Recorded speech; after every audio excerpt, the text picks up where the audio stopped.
കൂട്ടുകാരെ, അങ്ങനെ തലവേദനയും പനിയൊക്കെ പിടിച്ചൊരു ദിവസമായിരുന്നു ഗായ്സ്. അങ്ങനെ ഡ്യൂട്ടിയൊക്കെ കഴിഞ്ഞ് വന്ന് ഒരു ചൂട് കാപ്പി ഇട്ട് കുടിച്ചു. അപ്പൊ ആ കാപ്പി ഇട്ട് കുടിച്ചപ്പോ നല്ലൊരു റീഫ്രഷ്. അപ്പൊ ഞാൻ വിചാരിച്ചത് നിങ്ങൾക്ക് കൂടി പറഞ്ഞു തരാം. സബ്സ്ക്രൈബ് ചെയ്യണേ. അപ്പൊ ഈ രാത്രി തന്നെ ഞാൻ എങ്ങോട്ടാണ് പോണേന്നല്ലേ, പോയി നമ്മുടെ പനിക്കൂർക്ക അല്ലെങ്കിൽ ഞവരയില ഉണ്ട് കേട്ടോ, അതിൽ നിന്ന് 2-3 ഇലയൊക്കെ പിച്ചിയെടുത്ത് ഇടികല്ലോട്ടിട്ട്, പിന്നെ കുറച്ച് ഇഞ്ചി, പിന്നെ കുരുമുളകും എല്ലാം കൂടെ ഇട്ടിട്ട് നന്നായിട്ട് നമ്മൾ ഇടിച്ച് ചതച്ചെടുക്കണം കേട്ടോ. എന്നിട്ട് നമ്മളൊരു പാത്രത്തിൽ വെള്ളം തിളപ്പിക്കാനായിട്ട് വെച്ചൊരു 2 ഗ്ലാസ് വെള്ളം വെച്ചിട്ടുണ്ട് കേട്ടോ.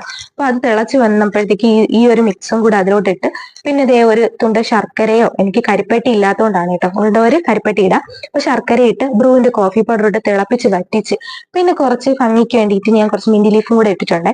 എന്നിട്ട് ചൂടോട് കൂടിയിട്ട് ആ ഒരു ഗ്ലാസ്സിലോട്ട് ഒഴിച്ച്, അതിന്റെ ഒരു മണമൊക്കെ അടിക്കുമ്പോൾ തന്നെ നമ്മൾ മൂക്കൊക്കെ അങ്ങ് തുറക്കും ഗൈസ്. പിന്നെ ഇത് നല്ല ചെറു ചൂടോടെ കുടിക്കണം കേട്ടോ. അപ്പൊ നമ്മുടെ ഹെഡ് ഏക്ക് ഒക്കെ മാറാൻ നല്ലൊരു റെമഡിയാണ്. അപ്പൊ